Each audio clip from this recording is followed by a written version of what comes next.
Good afternoon. I will call to order the February 2nd, 2022 meeting of the House Commerce Committee and ask Mr. Dockendorf to take the roll. Chair Stevenson. Present. Vice Chair Kotyza-Witthuhn. Present. Representative O'Driscoll. O'Driscoll present. Representative Barr. Here. Representative Carlson. Carlson is present. Representative Davney. Davney present. Representative Elkins. Present. Representative Haley. Haley present. Representative Cagle. Representative Lee. Lee present. Representative Lilly. Lily present. Representative Liz Lagarde. Liz Lagarde present. Representative Lucero. Lucero present. Representative Olson. Present. Representative Farr. Present. Representative Rasmussen. Rasmussen present. Representative Richardson. Representative Tice. Representative Tice here. Representative Cagle. Present. Representative Richardson. I believe she's joining us just now. Okay. A quorum is present. We are going to take our first item of business is the approval from our minutes of our interim hearing on October 27th, 2021. Representative Kotyza-Witthuhn, have you had a chance to review those minutes? Yes, Mr. Chair, I have, and I would move approval of those minutes. Representative Kotyza-Witthuhn moves the approval of the minutes from October 27th, 2021. Any discussion to that motion? Hearing none, all in favor say aye. Aye. Aye. Opposed? The motion prevails and the minutes for October 27th, 2021 are approved. Well, welcome back, everyone, to the Commerce Committee after what I hope was a restful interim. We have a busy schedule this year with a lot of topics of great public interest that we will be discussing. Before we get to that, I would like to refresh our memory as to our wonderful staff. We have some familiar faces and some new faces, and just so that everyone knows who everyone is, I'd like to spin through both returning staff members and new staff members and ask if you could please tell us who you are, what you work on, and one fun fact about yourself. And I will start with the funnest people of all, House Research, and the wonderful Ms. Pompu. Ms. Pompu. Chair and members, my name is Laurie Pompu, and I staff the Commerce Committee. I cover areas like consumer protection, banking, real estate, insurance. The fun fact, why'd you do that? Because I'm very mean. I don't have anything. I read a whole book yesterday. It was wonderful. How about that? Do you recommend it? Yes. It was a 1950s murder mystery, so. Wonderful. All right, next we have Mr. Clayman. Hi, I'm Chris Clayman. I only staff the liquor area in the commerce area, so you'll see me on those issues. Otherwise, I'm staffing the taxes committee. Again, fun fact, I guess, what's a stumper question? I used to play the church organ when I was in high school. How about that? That is a fun fact. I like that one. We do have a new fiscal analyst, Ashley Eng. Ms. Eng. Hi, I'm Ashley Eng. I will be staffing the Commerce, Climate and Energy, and Workforce committees. Fun fact, I guess we got a puppy for Christmas, which I don't know if that's fun. Depends for who. It's fun for someone, I would think. What's the puppy's name and what type of dog? It's a yellow lab named Leia. That's great.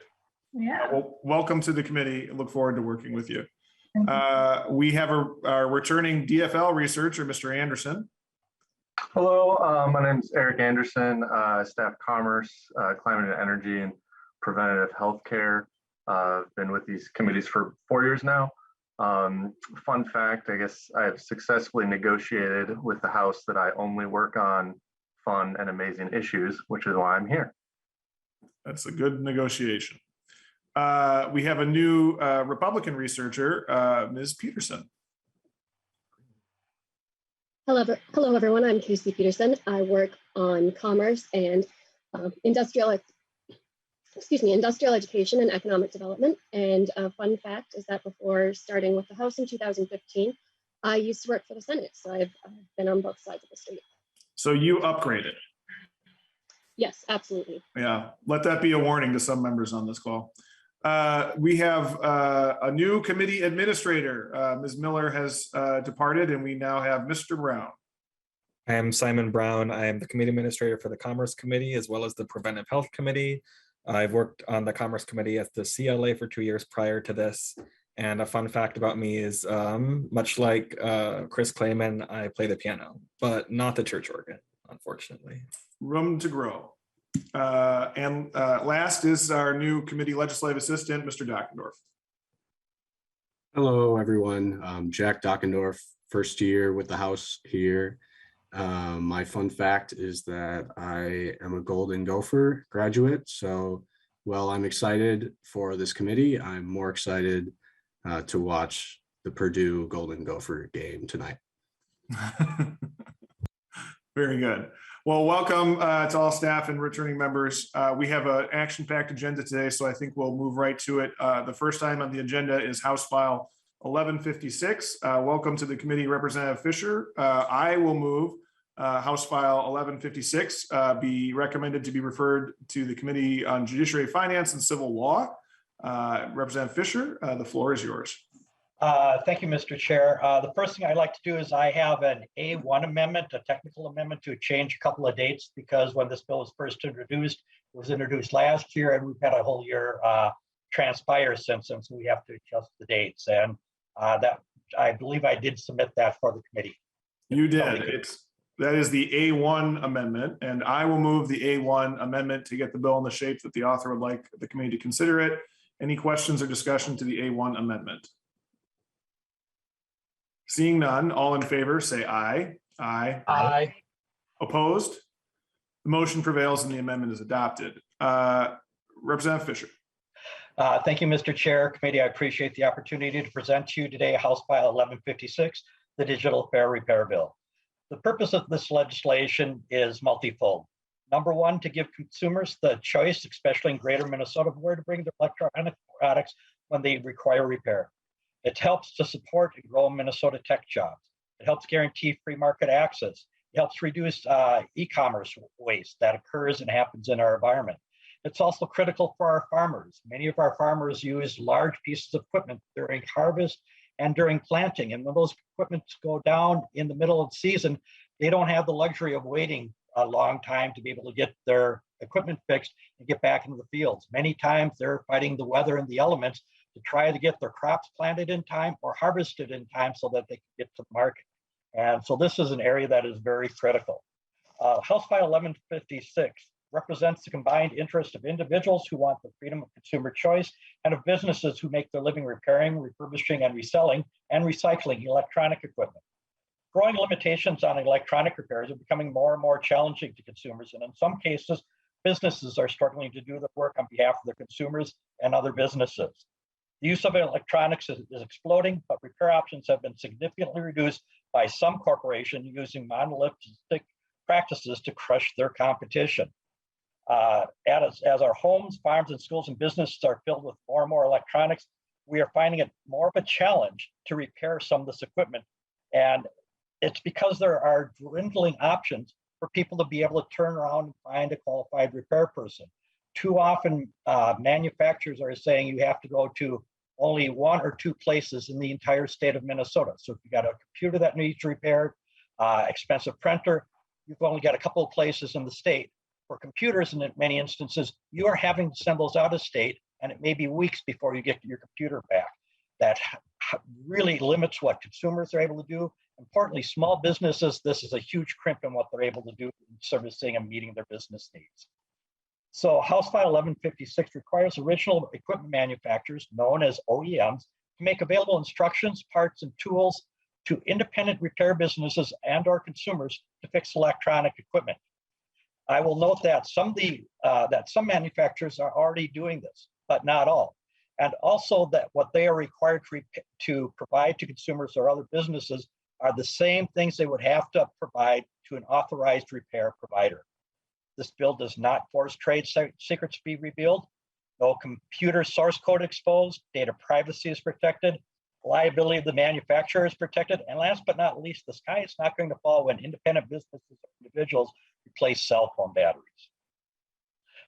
This is also modeled on what has happened nationally and states preceding this bill. House File 1156 is similar to a 2012 Massachusetts law, which requires auto manufacturers to share information, parts, and tools with local car repair shops. Federal laws and regulations, as well as state law, already address the issues in this area. And I think we can all agree, our cars today are some of the most complex vehicles things that we have out in the environment. As an example, all cars have large amounts of equipment that are toward the environment, trying to protect our air, making sure that they're running well. In addition to that, many cars are very sophisticated. We've got cars these days that are almost driving themselves. I have a car that when I put it on cruise control and we're in traffic, it will stop without me having to hit the brake. At the same time, when the traffic goes, it goes back up to speed without me hitting the brake. So when we take a look at vehicles like this that are so complex, and there are many safety concerns, many environmental concerns around cars, if we're able to do this, make fair repair available for cars, why can't we do it with the other services and equipment that we have in our own homes? And at this point, I know we've got a lot of testifiers, so I'm keeping my comments short here, and we'll turn it back to you, Chair. Thank you, Representative Fischer. We do indeed have a very large number of testifiers here. We'll take the authors' testifiers first before moving to public testimony. But for all testifiers, I'd ask that you try and keep your comments to new information and not repeat what other testifiers have said too much. And also, we're going to have a 2-minute time limit for each testifier in order to make sure that everyone is heard. And so if you when we get to about 2 minutes, I will try and ask you to wrap up very quickly and ask that you try and be mindful of that as it makes sure that everyone has a chance to participate. I'll also say who's on deck for the next testifier when I announce the person who is going to testify next. So our first testifier is Gay Gordon Byrne, and after that will be Neil Ville. Oh, hello there. Well, thank you very much, Chairman and members of the committee, and a great intro from Rep. Fischer, who's probably already stolen some of my points. My name is Gay Gordon Byrne. I'm the Executive Director of the Digital Right to Repair Coalition at the website repair.org. I can tell you that things with computer chips in them are still things, and repairing the things that you own never hurts the manufacturer, because the manufacturer's already been paid in full when you bought it in the first place. They've been paid for all their creativity, all their costs of productions, all their investments in education, and they've even been paid for their costs of making good on their warranties, if there are any.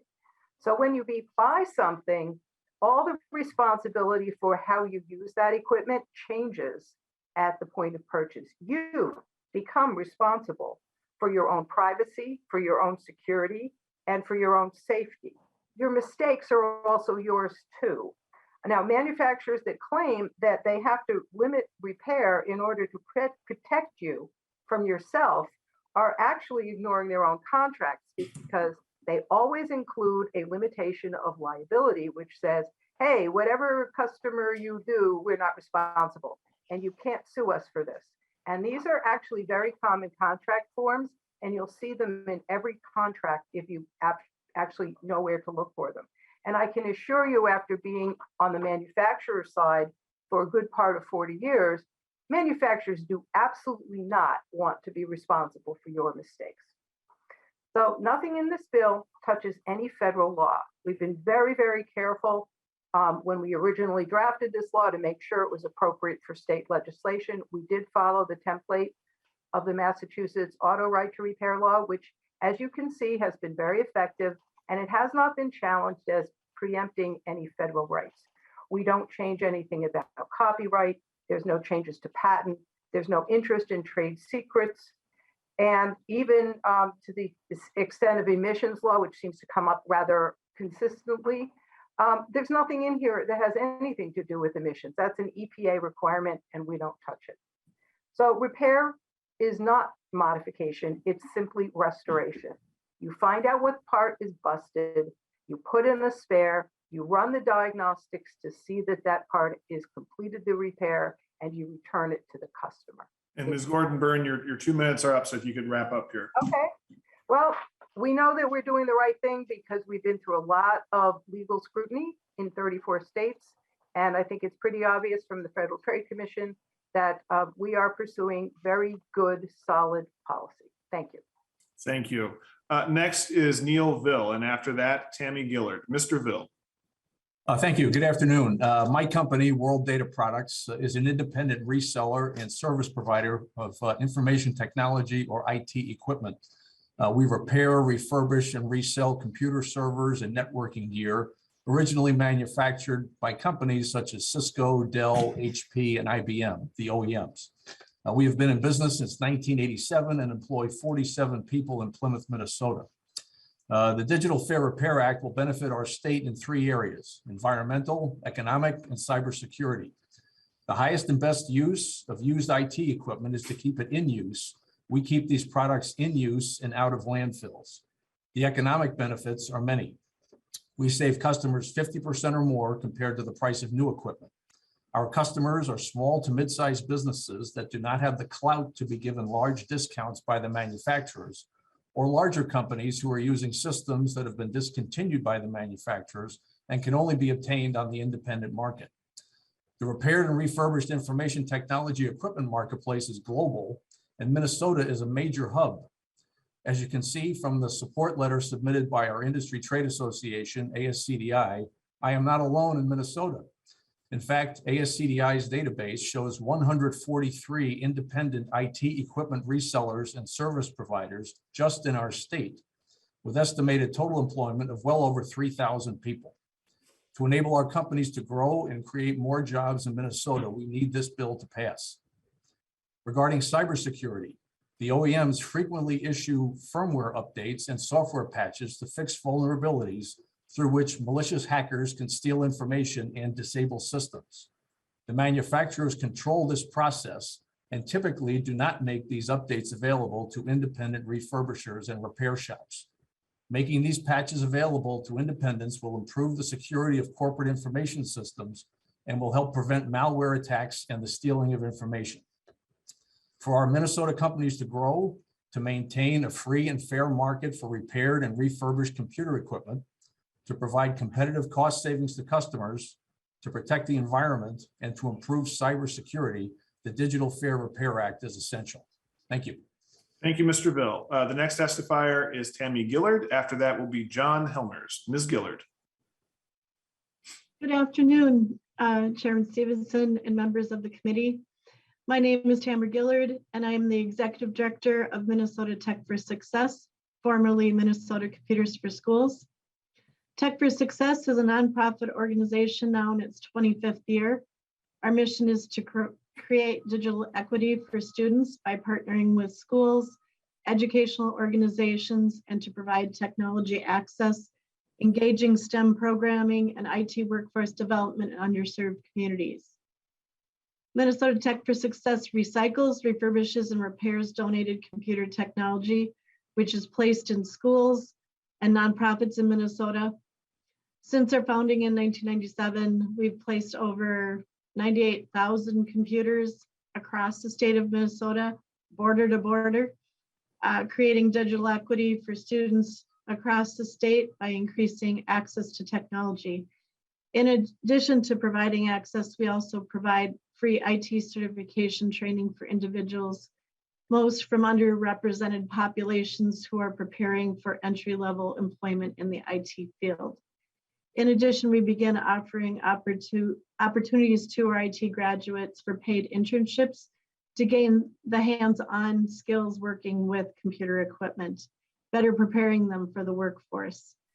I am here today in support of House File 1156. It's critical for us to have the right and ability to repair computer equipment. We work with businesses, state departments, companies all across the state, and to be able to refurbish that equipment and place it in schools and with students, we need to have the necessary parts and access to manuals to refurbish equipment for our students in Minnesota. Between 20 and 2021, we've placed over 5,000 laptops specifically for students for distance learning. Our equipment also provides low-cost technology solutions for our schools whose budgets are already strapped. The ability to repair also provides much needed work training experience, preparing individuals for jobs in our community. In the testimony that I have shared for the committee, I've included a few educators, their testimonies for the importance of receiving this computer equipment. And I just ask that you support House File 1156 so that we can continue to provide quality computers and digital equity for all. Thank you. Thank you, Ms. Gillard. The next testifier is John Helmers, after which will come Peter Ripka. Mr. Helmers. Thank you, Mr. Chair. Members of the committee, good afternoon. My name is John Helmers. I'm the Executive Director of the Solid Waste Administrators Association of Minnesota, which is an affiliate of the Association of Minnesota Counties. SWA is an organization of people who manage solid waste for counties and solid waste management districts as required by the Waste Management Act. SWA supports the House File 1156 Digital Fair Repair Bill. Our members manage waste of electronics through collecting, dismantling, and transporting the electronic devices to recyclers for further processing. In most cases, the majority of those costs of those operations are either paid for by county taxpayers or by fees charged at the facilities. As you know, the highest and best way to manage waste is to prevent waste from being created. House File 1156 does this by enabling the owners of electronic waste to have their devices repaired, or if that's not possible due to the damage, have parts salvaged for repair of other devices. Allowing Minnesotans the ability to repair more electronic devices will reduce the amount of electronic waste and prevent recycling and disposal costs from being incurred. Thank you for your consideration. Thank you, Mr. Helmers. The next testifier is Peter Ripka, followed by Brad Sandness. Mr. Ripka. Thank you, Chair Stephenson and members of the committee. For the record, my name is Peter Ripka. I farm near Ogilvie, Minnesota, and I also work for Minnesota Farmers Union. I'd like to testify strong support of Representative Fischer's bill. Minnesota Farmers Union has submitted written testimony also, so I'll keep the comments to my own. First, farm equipment is becoming more digital and very much harder to fix. This creates opportunities and challenges, especially for those of us who are further away from our dealers who rely on independent people to work on our equipment. My problem came a couple of years back when I filled my newer tractor with DEF, which is diesel emissions fluid. After a while of running, the engine went to 50% of capacity because it said it had too much water in the DEF. It threw a code, and reading in my book, it told me something was wrong with the DEF, but wouldn't tell me what. So I had to call my dealer. He had to come out, which took almost 2 days because he didn't think my farming was that important because I'm a smaller farmer. He told me what the problem was. I had to drain the DEF, put new in, and then I had to wait for him another day to come out and reset the tractor. Otherwise it wouldn't run until they reset it. This was during hay season. Fortunately, I had another oversized tractor for what I needed to do that I was able to get my haying done. But as I said, this presents, the smaller the farmer you are, it presents a greater problem. So if I could have somehow got that code and knew what the problem was, I could have drained that debt on my own and taken care of that problem.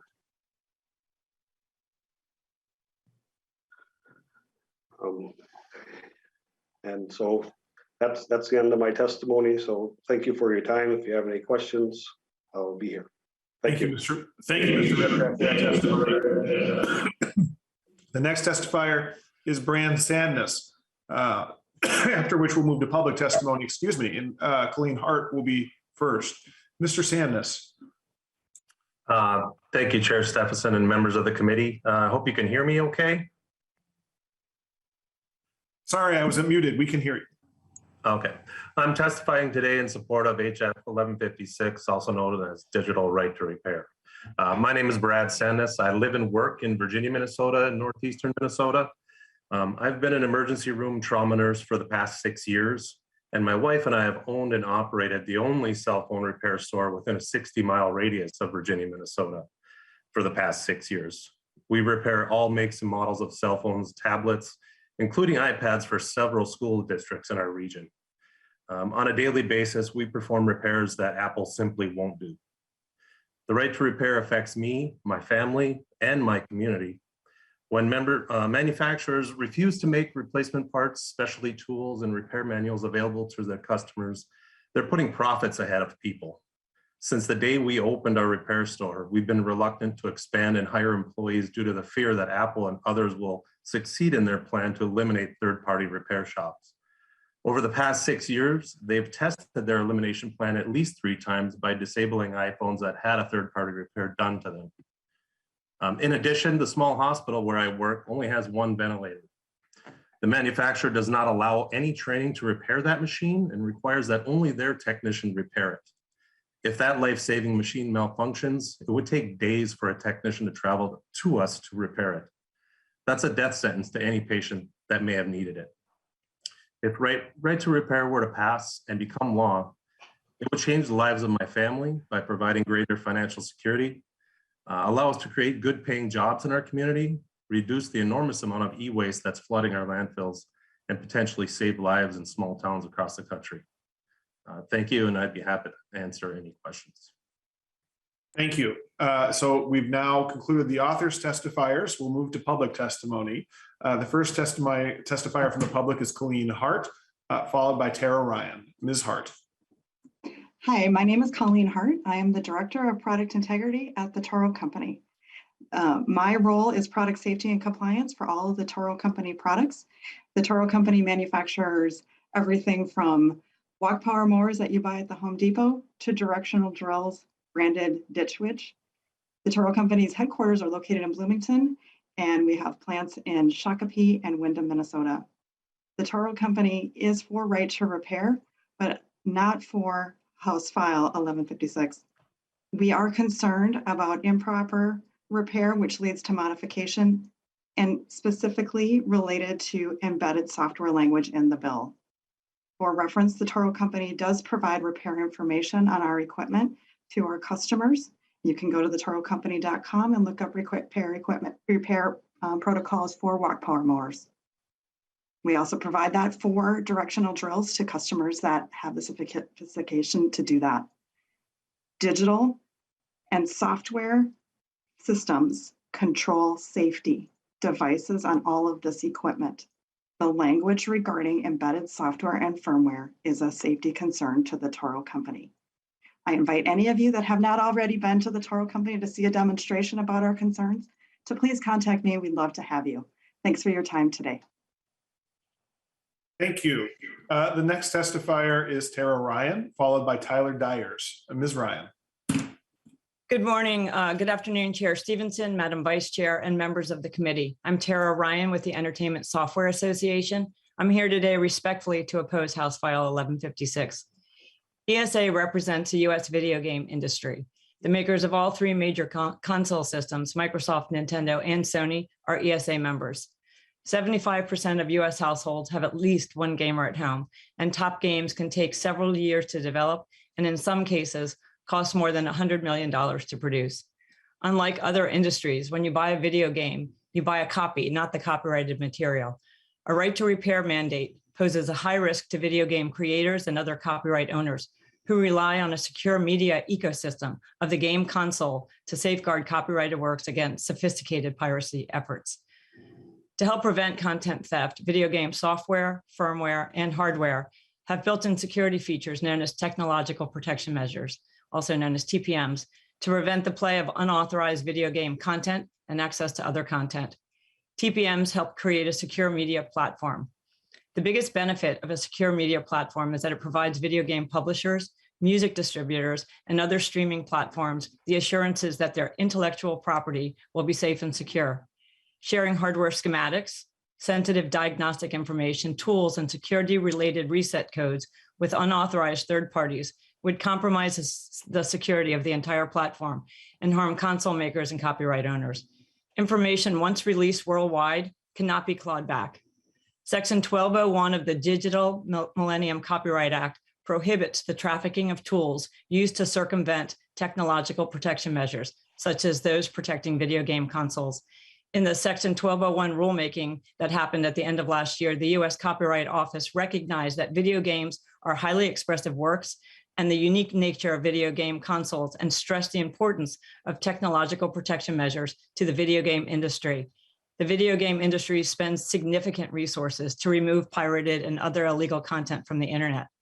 The US Copyright Office acknowledged that access controls on video game consoles uniquely serve the important purpose of preventing copyright infringement, and stated, limiting console repair in this manner appropriately balances the specific adverse effects experienced by users against the video game industry's legitimate concerns over links between console circumvention and piracy. As a country, Brian, you're over 2 minutes, so if you could try and wrap things up, that'd be helpful. thank you. If platforms are compromised, which we believe they would be under this law, we think it will hurt game publishers, console makers, and consumers' trust in our industry. So thank you for allowing me to testify. I'm happy to answer any questions. Thank you, Ms. Ryan. The next testifier is Tyler Dyers, followed by Dustin Brighton. Mr. Dyers. Yeah, thank you, Mr. Chairman, members of the committee. Tyler Dyers with TechNet. We're a technology trade association. We are opposed to House File 1156.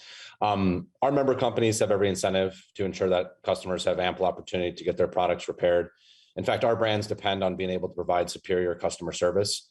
Currently in Minnesota, consumers in all corners of the state have the opportunity to have their devices repaired at a price point that makes sense for them, and a variety of locations, including Minnesota-based retailers such as Best Buy.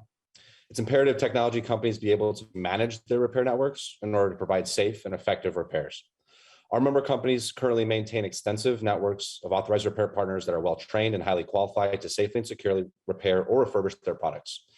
Repairs and refurbished products from authorized partners ensure that a product is safe, secure, and meets factory specifications, including the most recent software updates and other improvements. This is the quality control and accountability consumers expect and deserve.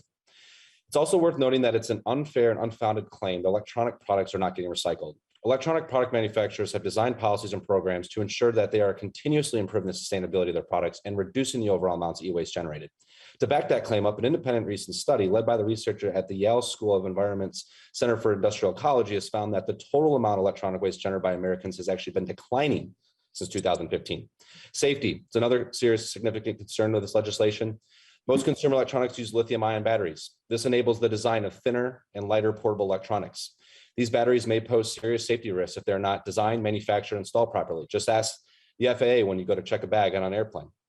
Enabling untrained and unauthorized third parties to open devices to replace lithium-ion batteries or other high-risk components without adequate training may result in serious and entirely avoidable injuries. We would never ask an untrained worker to work on a construction site and begin working to build a house. Similarly, we cannot support untrained workers to work on electronic devices.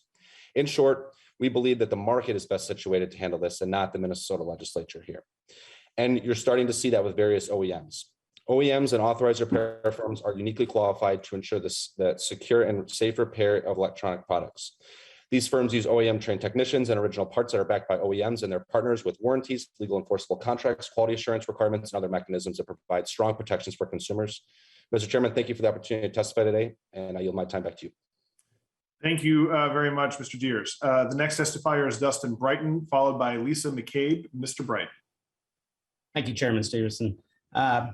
Again, I appreciate the opportunity to be here. I appreciate the members of the committee listening to our concerns with House File 1156. I represent the Repair Done Right Coalition, which is made up of companies, organizations, and people who care about ensuring that their innovative products are repaired and maintained in an authorized manner. These companies assisted in connecting consumers, businesses, and governments through products designed to assist improving the lives of those who use them. This includes during the pandemic. I dare say without these devices, we would not be able to function as a society as we have throughout the pandemic. You've heard a lot today about the safety concerns. The Repair Done Right Coalition also shares those concerns. Manufacturers want to ensure that their products are serviced by professionals who understand the intricacies of these products and have spent time procuring the knowledge necessary to safely repair them and return them to consumers without compromising their own standards or undermining the safety and security of their products. They put a lot of innovation and spend a lot of time innovating their products, and obviously they want to protect that intellectual property. More than 20 state legislatures have already reviewed similar legislation, and thus far, no state has passed a bill such as this, although there has been extensive debate. Our members are committed to working with you to promote digital privacy and security while resisting unwanted intervention in the marketplace with mandates that compromise consumer safety and protection. However, if this bill were to pass, I don't think it would help the citizens of Minnesota. In fact, it could potentially harm them. Again, thank you today for allowing me to be here. Thank you. The next testifier is Lisa McCabe, followed by John Keene. Ms. McCabe. Thank you. Chair, members of the committee, Lisa McCabe, on behalf of CTIA, the Trade Association for the Wireless Communications Industry, in opposition to House File 1156. The marketplace already provides a wide range of consumer choice for electronic product repair without the mandates imposed by this legislation. For example, manufacturers have relationships with authorized repair providers. These providers, which include local and small businesses, have received the appropriate training from manufacturers to help ensure that repairs are done properly and safely. In addition to authorized repair providers, manufacturers may offer walk-in repair options at retail, as well as mail-in services. Insurance providers also offer repair options for consumers. Consumers can use independent repair providers today, although manufacturers cannot guarantee the quality assurance of independent repairs. Manufacturers have expanded repair options for consumers, from growing the number of authorized repair providers to increasing access to tools, parts, and manuals directly to consumers. To further address the repair marketplace, CTIA launched 2 programs, one for repair technicians and one for retailers. These programs educate and test wireless repair technicians on industry recognized standards. We're concerned that this bill would have the unintended consequence of eliminating the need for repairers to demonstrate to consumers that they have the technical competence to perform safe, secure, and reliable repairs. Consumers expect and rely on the safety and security of their electronic products. This bill is an unnecessary intervention in the marketplace, and its mandates could cause safety, privacy, and security risks that could compromise consumer safety and protection. Thank you. Thank you. The next testifier is John Keene, followed by John Haney. Mr. Keene. Thank you. Good afternoon, Chairman Stevenson, members of the committee. My name is John Keene of the Association of Home Appliance Manufacturers, or AHAM, and we're here in opposition to House File 1156. AHAM represents the entirety of the appliance industry, from your dishwasher, electric range, to refrigerator. With that, our repairs include the handling of electricity, gas, water, and high-speed motors. In fact, appliances are subject to electrical codes, building codes, plumbing codes, safety standards to ensure products are handled safely. One thing to keep in mind for our industry is that repairs occur in people's homes. Therefore, safety and security take on additional meanings. I do want to mention that there is currently a nationwide home appliance service and repair network that includes 20,000 services repair shops across the United States. Of the 20,000, 88% of those are local independent manufacturer affiliated. Only 12% of those are manufacturer in-house servicers. These are authorized repair providers use parts that have been tested and qualified to meet the reliability and safety requirements of the home appliance. Opening up the repair process to any third party could lead to using a non-OEM part, result in potential safety issues, including instances of exposure to the wrong refrigerants, overheating, potentially rendering the appliance unresponsive to certain operations. With that, I strongly urge you to oppose House File 1156. Thank you, Mr. Kane. The next testifier is John Haney, followed by Steve Chesky. Mr. Haney. Good afternoon, Mr. Chairman and members of the committee. My name is John Hayne. I'm the General Manager for Cummins Sales and Service Branch in White Bear Lake. On behalf of Cummins and our almost 2,000 employees in the state, I rise in opposition to House File 1156. Cummins is a global heavy-duty powertrain manufacturer producing products in on-highway, off-highway, and power generation markets. And while the bill excludes the on-highway motor vehicles, we believe the language should be expanded to also exempt all categories of non-road and stationary equipment. As drafted, the bill includes non-road and off-highway engines included in farm equipment, construction equipment, locomotives, marine vessels, and stationary generators. The bill could pose serious safety, security, and environmental risks to Minnesotans. Cummins engines are designed to meet the latest emissions and safety regulations, which are set by federal and state law. The engines are controlled by sophisticated computer systems with proprietary software that ensure our products perform in the manner they were designed, and the emissions meet the mandated regulations. Unfortunately, there are vendors in the market that attempt to sell products to reprogram our emissions and safety controls to change the way our engines perform. These alterations are in direct violation of the Federal Clean Air Act, and the vendors and consumers are liable for fines and penalties. The modifications also create liability issues for manufacturers such as Cummins, who remain responsible for safe and efficient operation of our products. We don't believe that proprietary software, which is developed specifically for the safe operation of equipment that meets strict government regulations, should be tampered with. Cummins is not against right to repair, and we provide our customers with digital repair manuals, standard troubleshooting trees with updates available on Cummins.com, guidance subscriptions with digital troubleshooting. We do not believe that individuals have a right to tamper, though, which is why we oppose House File 1156. So thank you for an opportunity to voice our concerns, and I'm happy to answer any questions. Thank you, Mr. Hayne. The next testifier is Steve Chesky, followed by Jack Gerhardt. Mr. Chesky. Good afternoon, committee members, and thank you for the opportunity to testify on HF 1156. My name is Steve Chesky. I am the Senior Support Mobile Specialist and co-owner at Dan Southside Marine. We are a family-owned and operated boat dealership serving the Twin Cities area since 1968. I have for more than 30 years of my experience in the marine service industry and would like to highlight the negative impacts of 1156. That would be have on Minnesota boaters and the recreational boating industry. The marine industry supports customers doing their own repairs. At Dan's, we even go as far as to include free manuals and electronic parts catalogs at our website. We also feature a well-stocked online and in-store chocked full of parts and accessories to help customers do their own repairs and their own maintenance. While we support the intent of HF 1156, myself and the marine industry at large is in opposition due to the safety, liability, and environmental concerns that currently poses as drafted.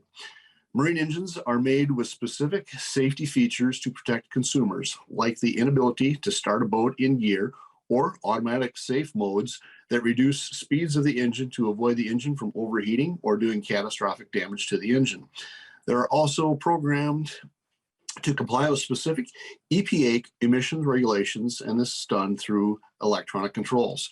This bill would give consumers access to the very source code and programming ability to both override emissions compliance and safety features. HF 1156 would pose liability concerns for small businesses like Dan's. As well, we sell pre-owned boats. If a customer trades in a boat and has made undisclosed changes, and as a result, injury or death for the next user, Dan's could face crippling lawsuits. For these and many other reasons, I ask you to oppose or amend HF 1156. Thank you very much, and let's go boating. Thank you for your testimony. The next testifier is Jack Gerhardt, followed by Todd Martin. Mr. Gerhardt. Thank you, Chairman Stevenson. My name is Jack Gerhardt. My family has farmed in southern Minnesota since the early 1900s, and I'm currently the Vice President of Aftermarket for CMB Operation, who owns John Deere dealerships in 9 Southwest Minnesota communities with average populations under 4,000 people.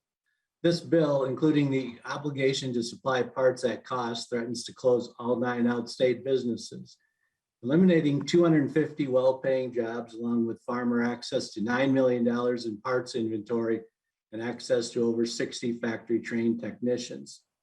The repair resources required of this bill are already available to farmers and independent repair shops alike in a timely and affordable manner. To illustrate, I direct you to the do-it-yourself repairs page on our company website, deerequipment.com, where anyone can access the very same tools, diagnostic software, and parts that we have available as a John Deere dealer.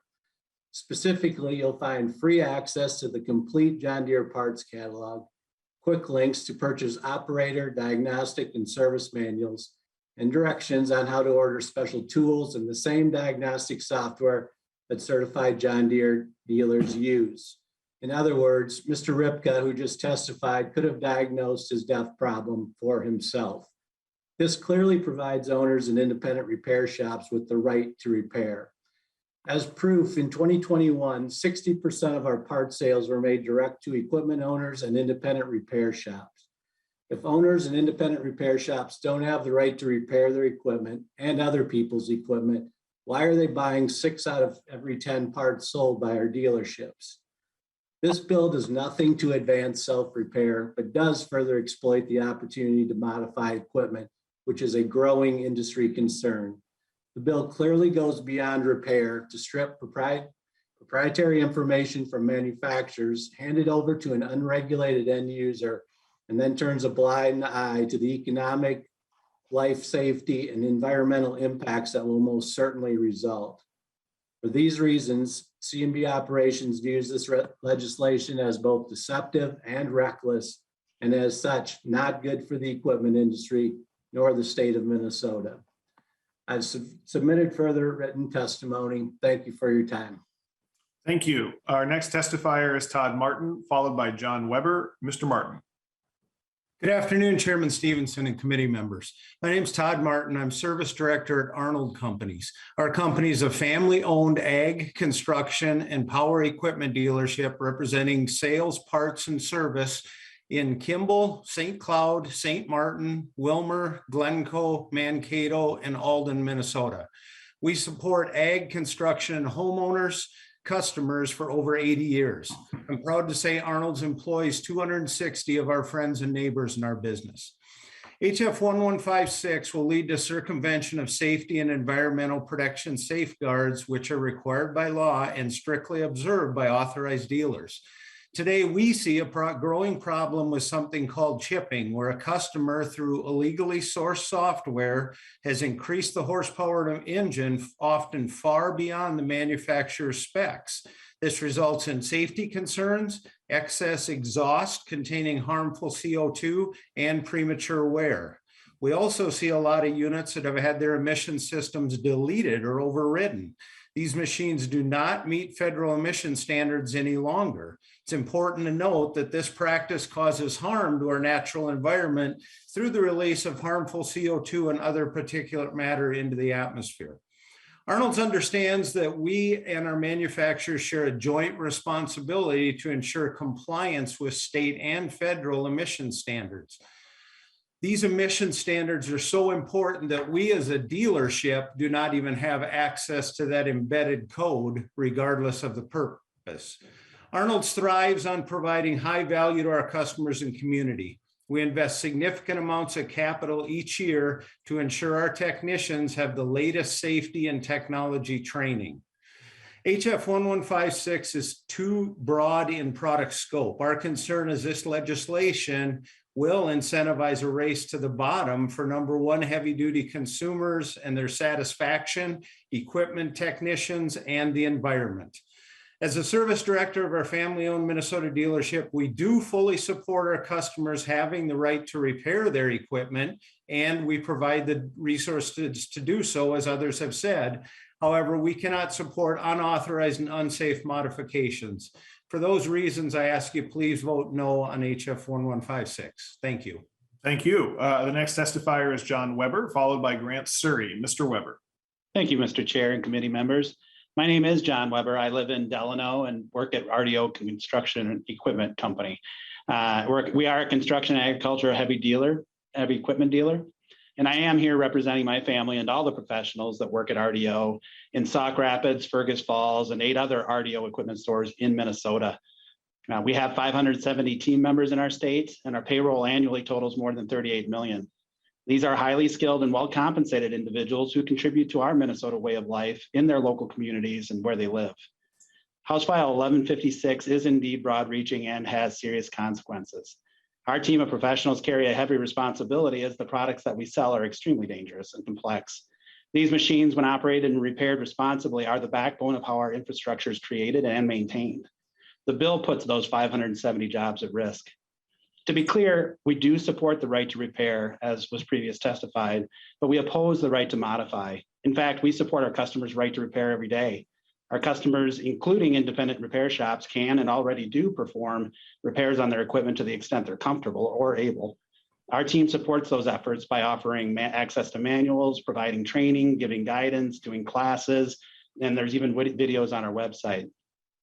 Today, we provide those customers doing their own repairs with the parts they need. RDO invests heavily in parts inventory, personnel, and training to have the right parts on hand and available locally so the repair can be completed timely. In fact, 75% of the parts we sell are sold through this channel. So this bill would require equipment manufacturers to sell the same parts directly to consumers and independents at the same price it sells them to us. What incentive would we have to carry the millions of inventory locally or employ parts professionals when our customers can buy direct from the manufacturer at the same price? Really, absolutely none. Finally, this bill puts people at risk of injury or death. Allowing improper modification or repairs could lead to machine failures, resulting in unexpected machine movement that puts everyone around the machine in extreme danger. For example, if a machine is operating in a busy construction zone on a highway, if the machine moves unpredictably, it could strike the crew or others around and result in some horrific accidents. Mr. Weber, you've gone over 2 minutes, so if you could just try and wrap up. Simply, I asked the committee to oppose House File 1156 because I think that the customers can repair everything they want themselves already. Thank you. Thank you, Mr. Weber. The next testifier is Grant Surrey, followed by Tia Sutton. Mr. Surrey.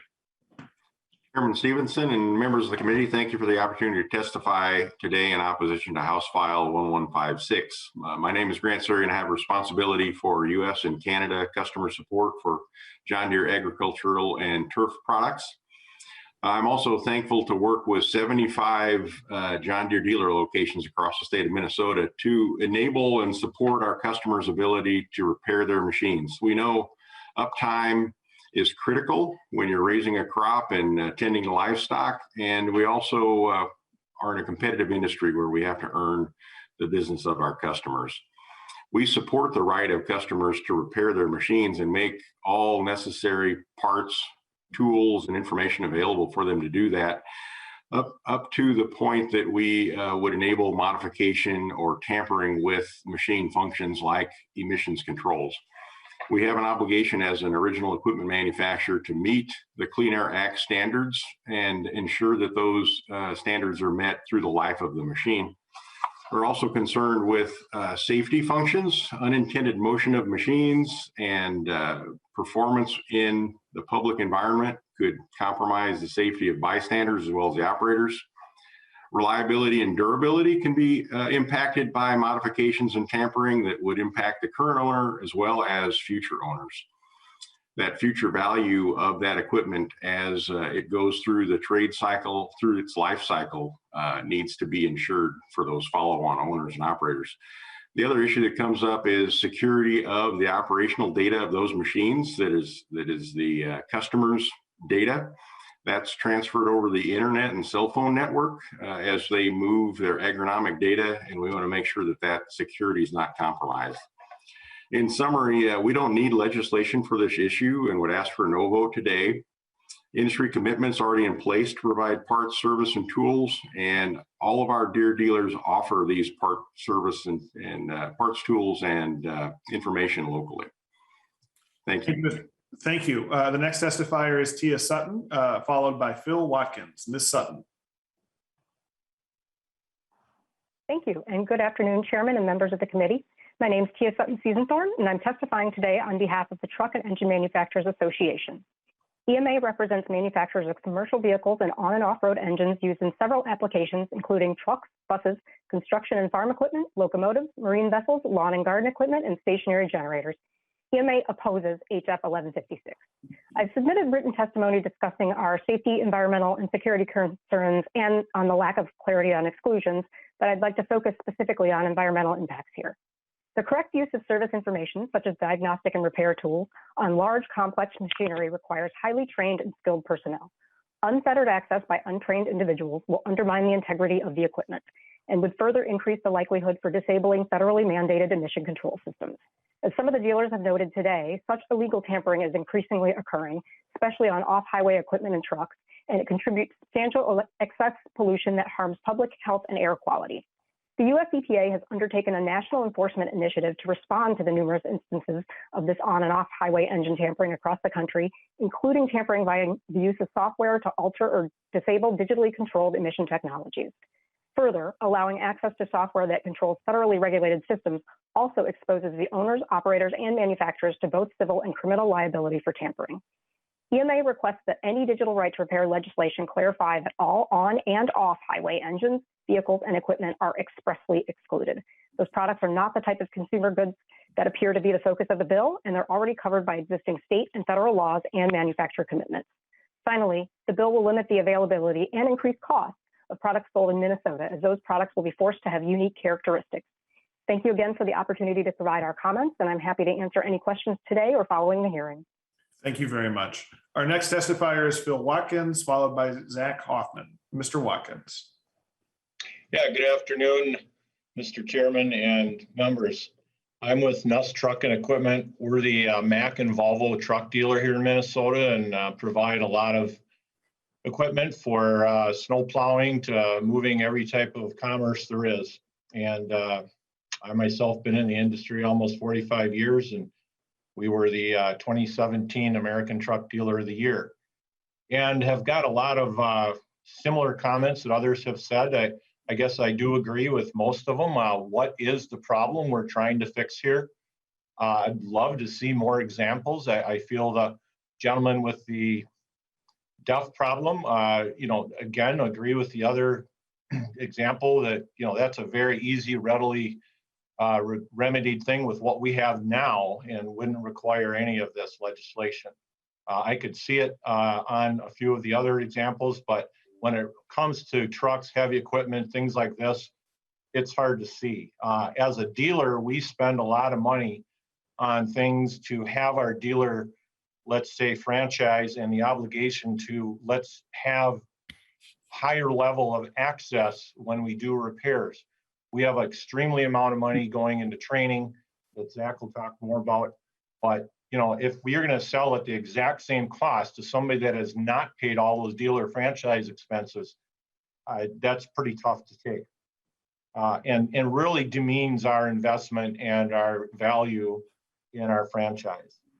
And the other thing is that when you take a look at the things that we provide, like nationwide warranties and things like that on these repairs, we provide a safeguard to the owners and the operators of this stuff that can't be matched by anyone else. So just want to clarify that. I hope that these things can be investigated a little more thoroughly so that you guys fully understand the implications of this to those that it's going to affect. Thank you for your time. Thank you, Mr. Watkins. Our last public testifier is Zach Hoffman. Mr. Hoffman. Yes, thank you. Hello, my name is Zach Hoffman. I also work for Nuss Truck and Equipment, Mack and Volvo truck off and off-road and equipment dealership in Minnesota. I am a technical trainer and technical advisor within our organization. The purpose of my testimony is to testify against the Minnesota right to repair bill HF 1156. I am also going to point out the fact that there are two separate issues, off-road vehicle equipment industry and the personal electronics repair industry. In my opinion, there should be two separate bills. Their arguments are not in comparison. My argument in my industry is the lack of training, understanding of the technology advances in power with modules, electronic control units, emission systems, and the future advances of electrical and autonomous vehicles being used within the industry. Without the full understanding of the failure, a required repair and safety controls needed to properly repair a vehicle could be detrimental to people's safety and the environment. Today's technology, we heavily rely on diesel-powered equipment and vehicles. A majority of the diesel-powered engines are regulated by the Environmental Pollution Agency. As a dealer, we are held to a standard to uphold the federal mandated regulations to properly repair and the testing of after-treatment systems that control the NOx, particulate matter, and greenhouse gases that are released. As an OEM dealer, we are legally obligated to deny any repair to a vehicle that has been illegally tampered with. Implementing these factors deters fleets or independent repair facilities from removing or replacing a unit that has been tampered with. If OEM access to parts, repairs, and software was available to everyone, upholding the EPA standards would be difficult. The future technology advance in the heavy-duty on and off-road industry creates concerns. Manufacturers and engineers already have released autonomous and 100% electric-powered vehicles. Electric vehicles alone are operating on a 600-volt system. To properly decommission and commission these vehicles alone takes training and a complete understanding of the dangers involved. I frequently visit our fleet shops and assist with technical issues, including training and proprietary diagnostic software, electrical systems, and emissions controls. There's a large volume of untrained employees with a large misunderstanding of how power generation systems is supposed to function properly. If someone does not fully understand a system and how they can safely make a repair without the high level of training and knowledge, mistakes can happen, and that can affect human safety and the environment. Thank you for your time, and consider denying Bill HF 1156. Thank you for your testimony. So that concludes all of the members of the public who signed up to testimony. We'll now testify. We'll now move on to member discussion and questions. Representative Lucero. Thank you, Mr. Chair. My question is for the bill author. And just for sake of brevity, I'll ask both my questions in the same recognition here, if that's okay. First one is, back when I was at Medtronic, Mr. Chair and Representative Fischer, when I was at Medtronic back in the 2012-ish timeframe, I recall that one of the insulin pumps had been compromised by hackers and demonstrated that it could pose a life issue by pumping a lethal dose of insulin to patients. That's just one of 1,000 examples I could come up with. My question is, would your bill allow access to repair said insulin pump or any of a number of other medical devices that would potentially result in untrained or uncertified people making repairs, creating a consequence potentially to the patient? My second question, Mr. Chair, is back when I was at Carlson School of Management for my MBA, we did a tour of the Cummins manufacturing plant. I think it was in Fridley. And I was just amazed at the complexity of the generators and other very technical machinery in use out there. And so, Mr. Chair and Representative Fischer, would your bill then allow access to these very technical and engineered type of equipment that would potentially put jeopardy if it was repaired or altered by somebody not trained by those out in the field? Representative Fischer. Thank you, Mr. Chair. Representative Lucero, thank you for the questions. First of all, I'll say on the medical equipment, this bill explicitly excludes any application to medical equipment at all. And in terms of complexity of equipment, I've seen a lot of equipment out there that's quite complex, and it has almost the same level of complexity and the same level of complexity as cars do and trucks. They're already, the reason that we exempt them is because the bill that came through Massachusetts and instituted the compact out there already addresses that from that aspect, as you already have these complex devices, cars and trucks with all these other safety features out there already covered in the same way as what we're proposing here. And I don't see cars blowing up randomly around or running off the road out of control because their self-guided equipment's gone wrong, et cetera. And we're looking at here where we're saying that the information that would be provided be the same information that would be provided to authorized dealers, no more, no less. Any follow-up, Representative Lucero? Thank you, Mr. Chair. And thank you, Representative Fischer, for that and for the clarity. In regards to the automobile example you just provided in comparison to the generator example I provided, the extreme would be blowing up. But a less extreme example would be an improper repair can result in a diminished efficiency of that and a faster wear and tear. Right, I may bring my automobile to a repair shop and then replace the alternator, but the belt isn't tightened correctly, or it's over tightened, which causes the wheel to wear out, the bearings wear out faster, et cetera, et cetera. So blowing up is an extreme, but there are other consequences that are less severe. Thank you. Representative Rasmussen. Thank you, Mr. Chair, and appreciate all those who came to testify on this bill today and the discussion.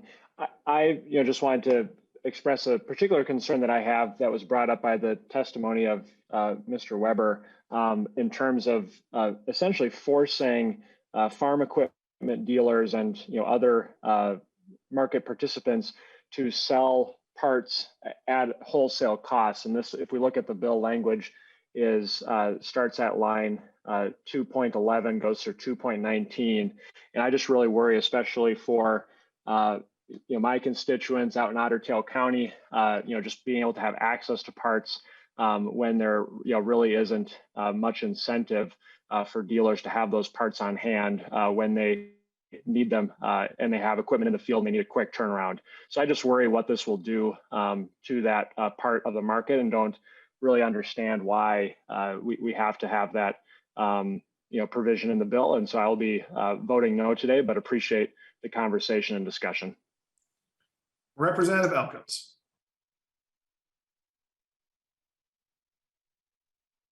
Thank you, Mr. Chair.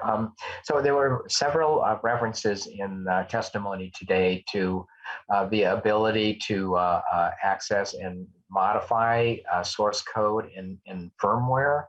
And I don't know, I'm read through the bill before signing on, and I'm not seeing references that would require manufacturers to provide access to modify source code or firmware. I'm wondering if someone, if those provisions are in fact there, could refer me to which provisions those are.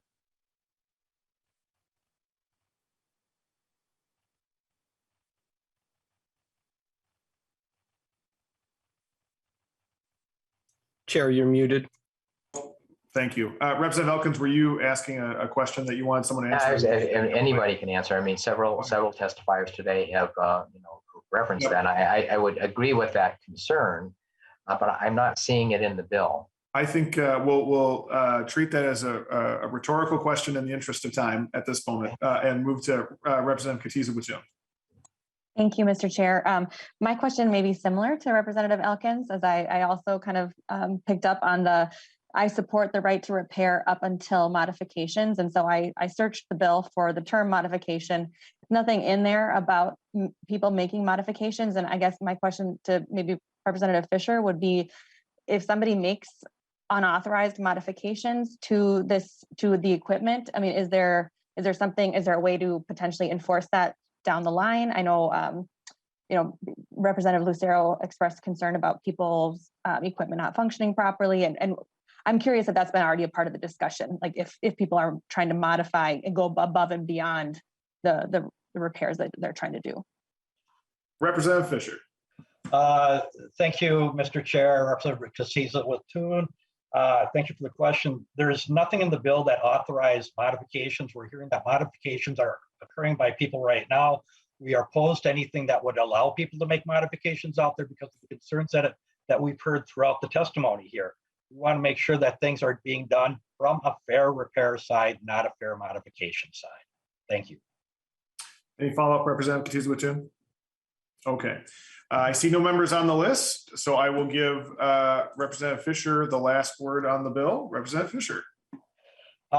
Thank you, Mr. Chair. Thank you, committee, for the opportunity to present the bill. A couple of things to keep in mind in closing here is that one of the things that people alluded to is a little bit about the availability of repair parts.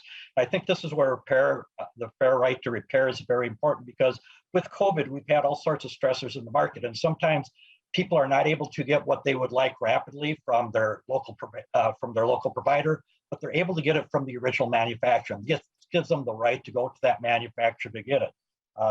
The experience has shown me is that when I've got the opportunity to get a part repaired, I'd rather get it locally because of the time and convenience there, instead of having to find out if they don't have it, then I've got to try to source this from somewhere else. And this makes that happen a lot easier. I want to remind people, as we're hearing at the end here, this is a right to repair, not to modify. And keep in mind is, once again, coming back to cars. Cars are one of the most complex things that we've got out on the roads, where we've got all sorts of government regulations on emissions and everything else. And we're basically with right to repair out in that environment, and we're not seeing those huge problems. We've got a lot of manufacturers who come forward who are doing these very similar things out there. And my hat's off and I say thank you to them. But not everybody is. And this is making sure that we're getting out there and making sure that all manufacturers are, not just the great ones that we're testifying today. Thank you. Thank you, Representative Fischer. With that, I will renew my motion that House File 1156 as amended be recommended to be referred to the Judiciary, Finance, and Civil Law Committee, and Mr. Dockendorf will take the roll. Chair Stevenson. Aye. Stevenson, aye. Vice Chair Kotyza-Witthuhn. Kotyza-Witthuhn, aye. Kotyza-Witthuhn, aye. Representative O'Driscoll. Representative O'Driscoll, no. Representative Barr. No. Barr, no. Representative Carlson. Aye. Representative Carlson, aye. Representative Dabney.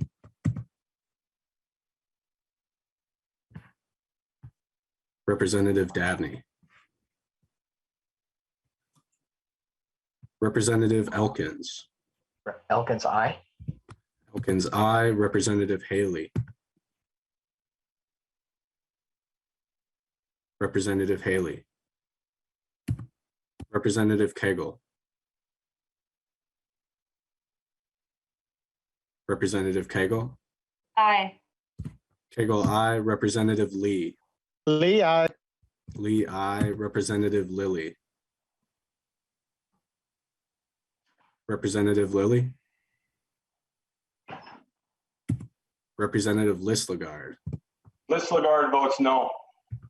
Listlegard, no. Representative Lucero. Lucero, no. Representative Lucero, no. Representative Olson. Aye. Olson, aye. Representative Farr. Or no. Representative Farr, no. Representative Rasmussen. Rasmussen, no. Rasmussen, no. Representative Richardson. Aye. Richardson, aye. Representative Tice. Tice, no. Representative Tice, no. And Representative Haley. Haley, no.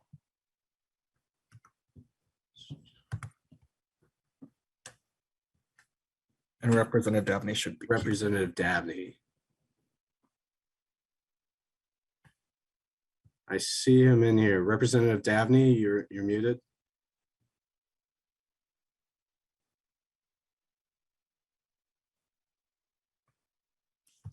Representative Dabney's having some technical difficulties. We're just going to hold for a second and try and get Representative Dabney. Lily votes aye, but I don't think it's ready. Lily, aye.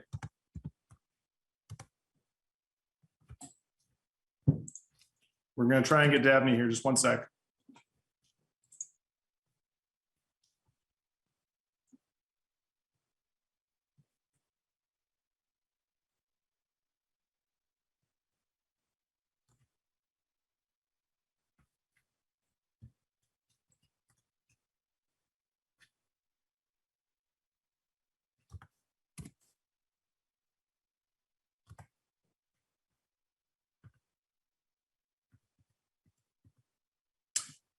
I think we're going to miss Representative Dabney, so we'll close the roll. With 9 ayes and 8 nays, the motion prevails, and House File 1156 is as amended is recommended to be referred to the Judiciary, Finance, and Civil Law Committee.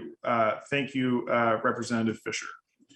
The next item on the agenda today, we'll try and do this bill. I don't expect a lot of controversy, but we may have to hold it over, is House File 2342.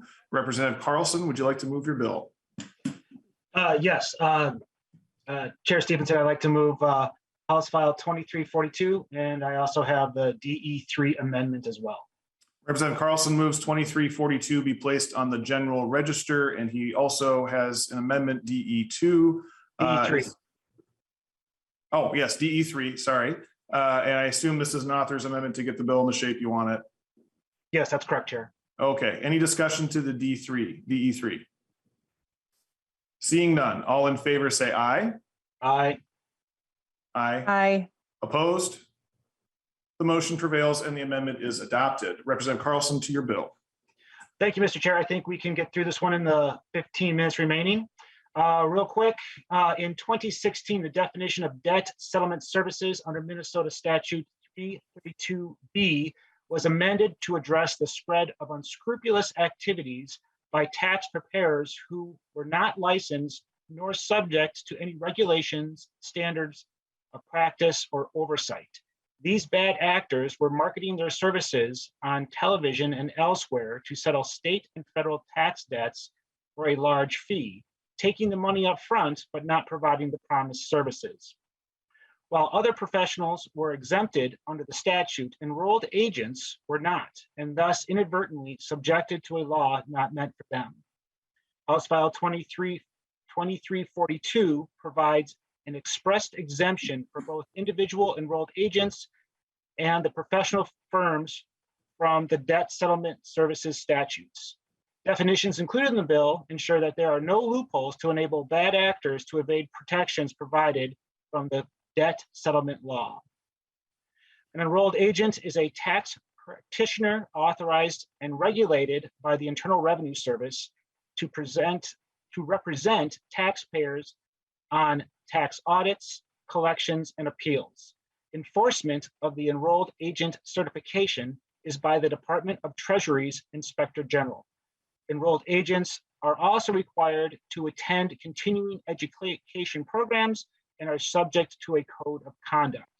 So, Mr. Chair, that concludes my opening comments, and I believe there are some testifiers here today to speak on behalf of the bill.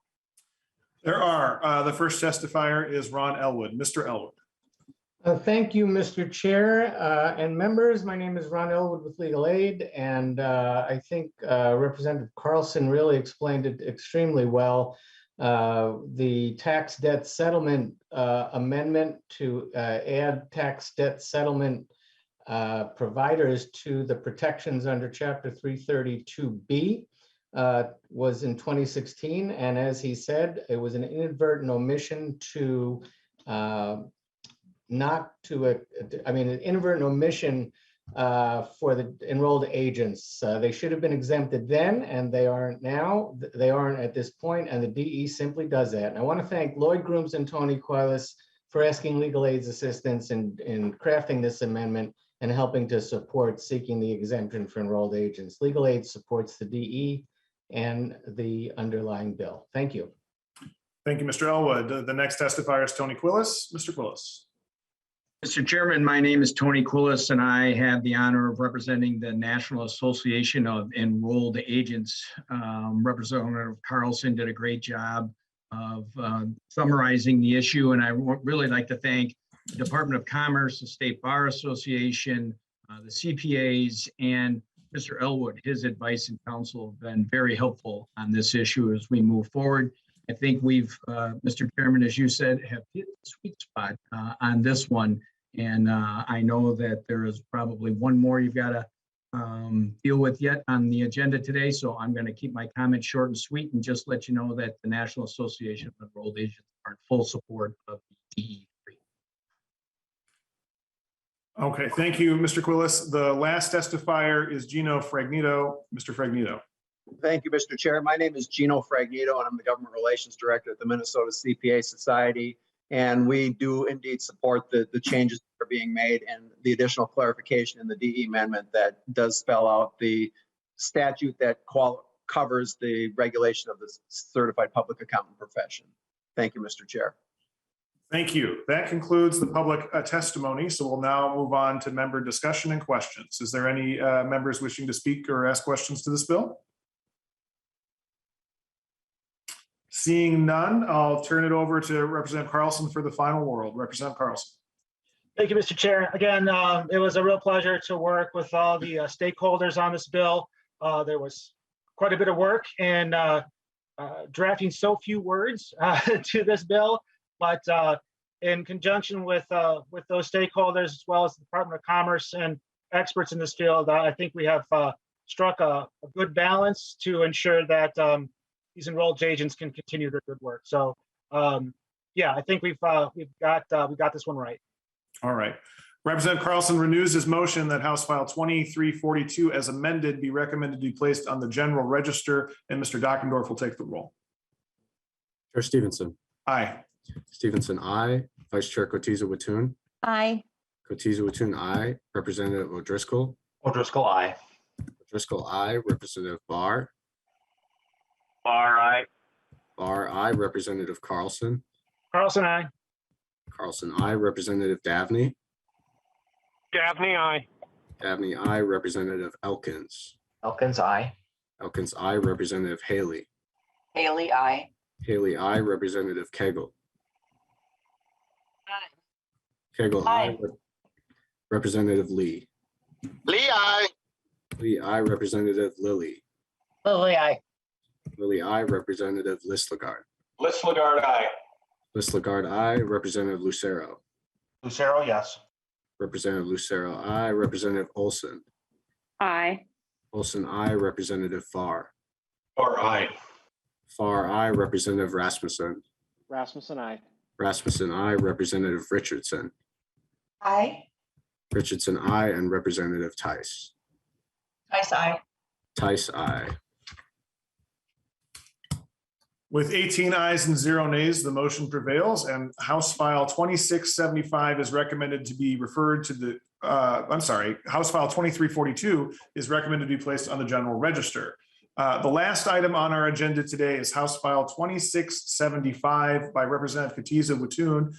For reference, this bill was heard during the interim as part of our liquor hearing day. We are bringing it up today because it does need to be heard in other committees. So we wanted to give members the opportunity to discuss or offer amendments if they wish, although no amendments were filed. So Representative Kotyza-Witthuhn, if you could just briefly refresh everyone's recollection as to this bill, or I guess we should move the bill first. Would you like to move your bill?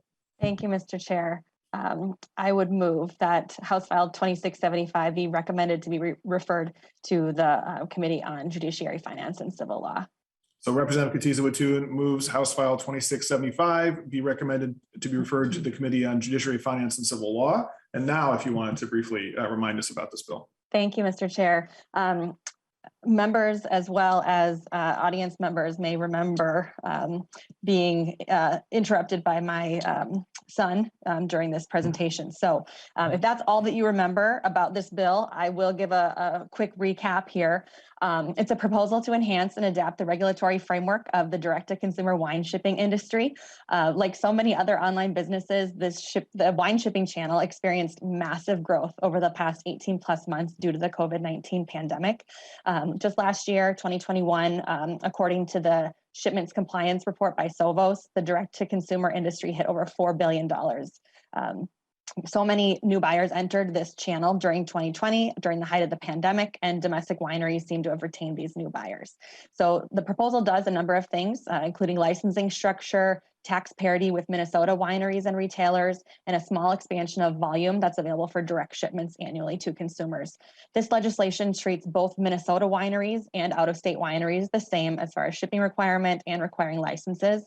Shippers would report the same information for wine shipped from Minnesota or into the state. So this is beneficial for these small businesses as well as consumers wishing to purchase wine without having to travel to a winery on site. It's been in the works for some time. Former Representative Lesh carried this proposal in the previous biennium where it was successfully passed in the House.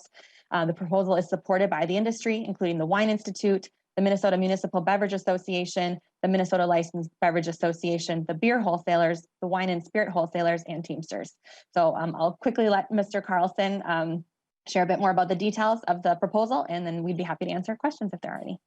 All right, and Joel Carlson is here. Mr. Carlson, if you have brief comments.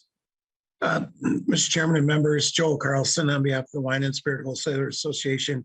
Appreciate the committee support for this bill, and I'd be happy to answer questions. I think the representative teed up what the issue is, and be happy to answer questions. Thank you, Mr. Carlson. Representative Lucero.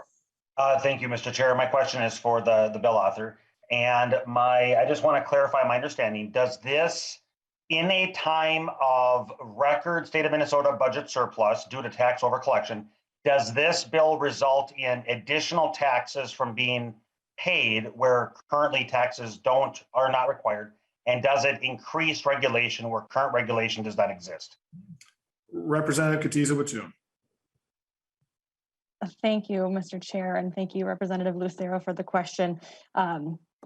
So yes, the bill does put in place the licensing structure and institute tax parity with Minnesota wineries and retailers for out-of-state wineries. Any follow-up, Representative Lucero? Thank you, Mr. Chair. And that's why it will be a no to this, is that if we wanted to look at parity, which I'm all in favor of, we should lower the taxes for those wineries in Minnesota, not raise taxes for those outside of Minnesota. So thank you, Mr. Chair, and thank you, Madam Vice Chair. All right, any further discussion or questions? Seeing none, I'll give Representative Kotyza-Witthuhn the final word. Thank you, Mr. Chair. Members, I appreciate the support for this bill. Thank you. And Representative Kotyza-Witthuhn renews her motion that House File 2675 be referred to the Judiciary, Finance, and Civil Law Committee. Mr. Dockendorf will take the roll. Chair Stevenson. Aye. Stevenson, aye. Vice Chair Kotyza-Witthuhn. Kotyza-Witthuhn, aye. Kotyza-Witthuhn, aye. Representative O'Driscoll. Driscoll, aye. O'Driscoll, aye. Representative Barr. Barr, no. Barr, no. Representative Carlson. Carlson, aye. Carlson, aye. Representative Davnie. Davnie, aye. Davnie, aye. Representative Elkins. Elkins, aye. Elkins, aye. Representative Haley. Haley, aye. Haley, aye. Representative Kegel. Hagel, aye. Kegel, aye. Representative Lee. Lee, aye. Lee, aye. Representative Lilly. Lily, aye. Lilly, aye. Representative Listlegard. Listlegard, aye. Listlegard, aye. Representative Lucero. Lucero, no. Lucero, no. Representative Olson. Aye. Olson, aye. Representative Farr. Farr, aye. Farr, aye. Representative Rasmussen. Rasmussen, no. Rasmussen, no. Representative Richardson. Aye. Richardson, aye. Representative Tice. Tice, aye.